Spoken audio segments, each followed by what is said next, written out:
What is up, everybody? This is Lyle, No Hippie Trucking and Transportation, coming at you from Rotten Robbie in Santanella, California.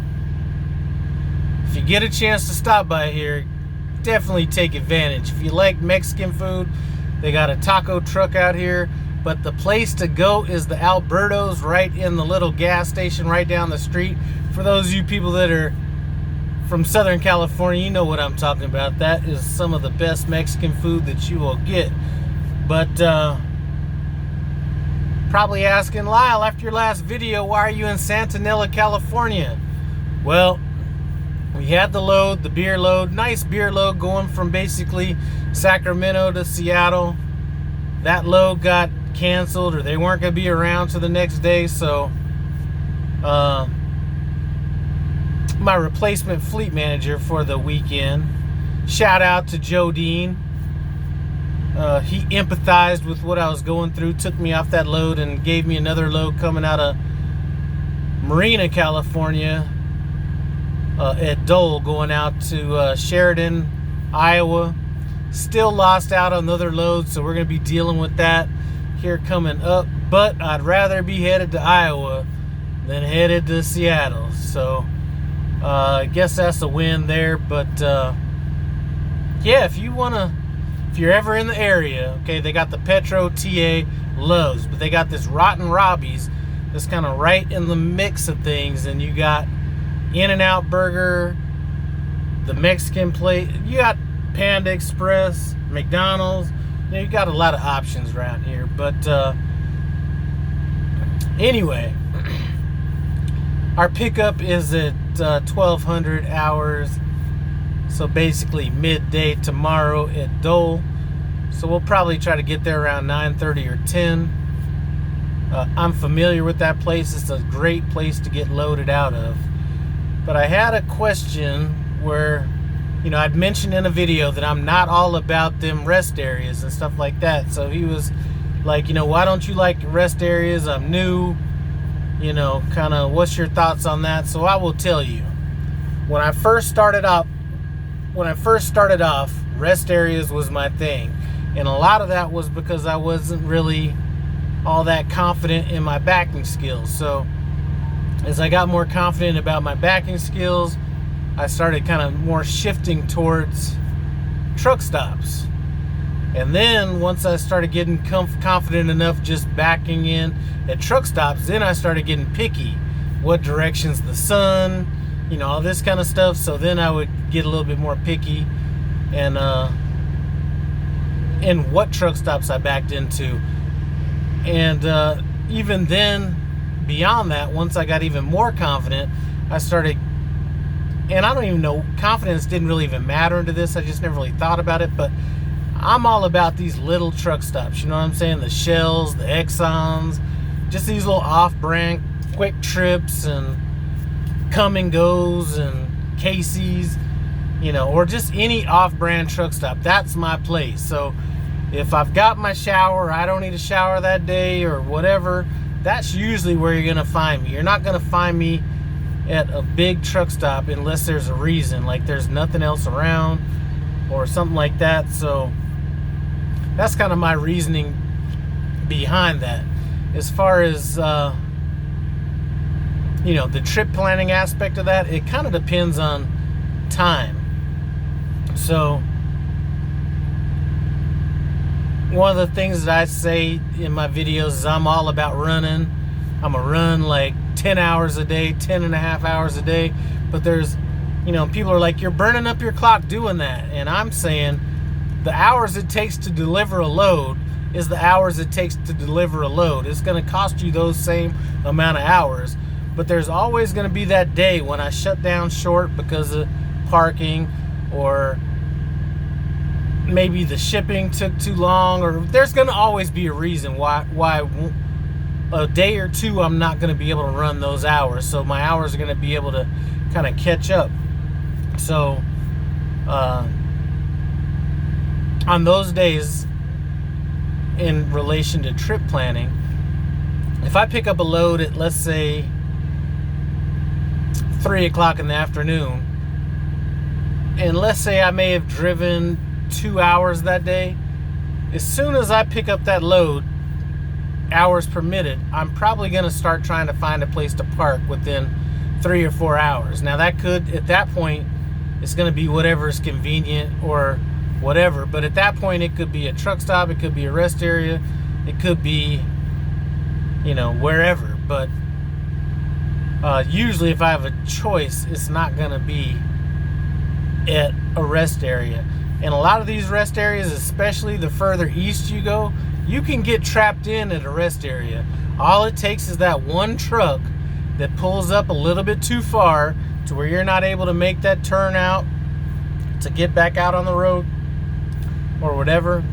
That's one of the reasons I don't like rest areas. I found a lot of times when I've been at rest areas where it's either a lot tighter than I'd like to pull out, or I just can't pull out in general. So I end up, you know, having to wake somebody up. Now that hasn't happened in a while because it's probably been a good, it's probably been a good 1.5 to 2 years since I stopped at a rest area. And I'm not talking about service plazas or things like that. I'm talking about true rest areas. I'm not talking about the rest area where you pull off on the side where they got like little truck parking in a row. I'm talking about where you pull in, there's the angle park and all that. Now that being said, I will choose that before I'll choose the where you just pull in and there's no amenities at all. I prefer to have amenities, you know what I'm saying? So that's why I'm all about the truck stops or rest areas that have, you know, at least some kind of amenities. You're not really gonna see me pulled off in Wyoming in one of those little truck pull-off areas where it's just like a row of trucks. You're never gonna kind of see me there. But anyway, just kind of wanted to throw that out there. That kind of was for two reasons. Why, first of all, I try to run as hard as I can when I can, and why I tend to choose rest area or truck stops as opposed to rest areas. Now, there are some raggedy truck stops out there, and one of the things that you will gain if you're a rookie is over the course of time you're going to understand what truck stops to stop at and what truck stops not to stop at. There's plenty of truck stops that are on my fuel recommendations, and I look at it and I'm like, we ain't stopping there. You know, everybody knows them. I know there's a Pilot, it might be in Alabama somewhere, but like as soon as you get fuel, if you pull up, you're out on the road. No, I don't do those. I'll pay a little bit more if I have to, just to have a little bit more convenience. But anyway, that's kind of all I wanted to say about that. I think if there's anything else in my mind.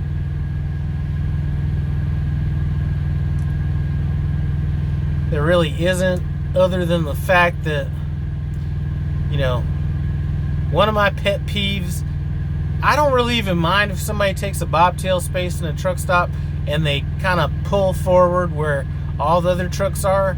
My pet peeve is when there's a truck or a bobtail at a truck stop and they're backed all the way to the back of that spot, tricking motherfuckers into believing there's a place to back in, and then as soon as you start setting up, you see, oh, there's somebody parked back there. That is my biggest pet peeve in trucking. Or maybe not my biggest. I mean, there's plenty of pet peeves in trucking, but that right there, that's unforgivable. So, anyway, I guess we're gonna shut down. We're gonna have a pretty, what time is there? 4:50. It's 4:50 p.m. Don't pick up till tomorrow at noon, so we got some of that good relaxation in. I told him, you know what, don't even set your alarm in the morning, you know what I'm saying? This truck stop we're at's a little rustic, you know what I'm saying? So if anybody needs, and I'm saying, but when I say by anybody, if anybody, meaning him, if he needs to take a shit in the morning, we'll stop up here at this Petro, because this is not the place right here. This right here is probably as bad as that Garlic Farm truck stop if you've ever been there, as far as those amenities go. But that's about it. Anyway, I'm gonna drive this we left Lodi earlier today. As soon as we got the load, they said they took me off the other load, got me this one. Really didn't accomplish much, you know what I'm saying? But figured, you know what, I'd drive half the distance today. So we're like 60 miles out. I'm going to drive in tomorrow, check in, back into the dock, do whatever, and then we're going to switch at that point so I can get a full 10 hours of sleep while he's out driving and doing all that. And there's quite a bit of time on this load. I mean, it's 1,800 miles. Today is, what's today? Is it Monday or Tuesday? Monday. Alright, so today's Monday, the 4th. We don't deliver this load until Friday. 2,200, or actually, by the time we get there, 1,800 miles. So you're talking about 3 drive shifts. So if it picks up on the 5th, it needs to be there on the 8th.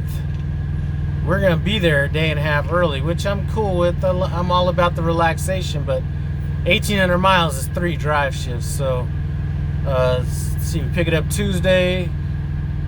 Let's say that takes us to Wednesday. So we're going to be there Wednesday night. So we're going to have Wednesday night into Thursday, Thursday night into Friday. So we're going to have a good probably 48 hours to chill out. I was tempted to stop at the Salt Lake City yard on the way just to get a shower and do all that kind of stuff, but that goes against my theme of getting the load out there, then relaxing. So that's what we're going to be doing. Anyway, just wanted to bring you guys up to date on that, but I do appreciate you guys stopping by No Hippie Trucking and Transportation. As always, comment, subscribe, and I'm out.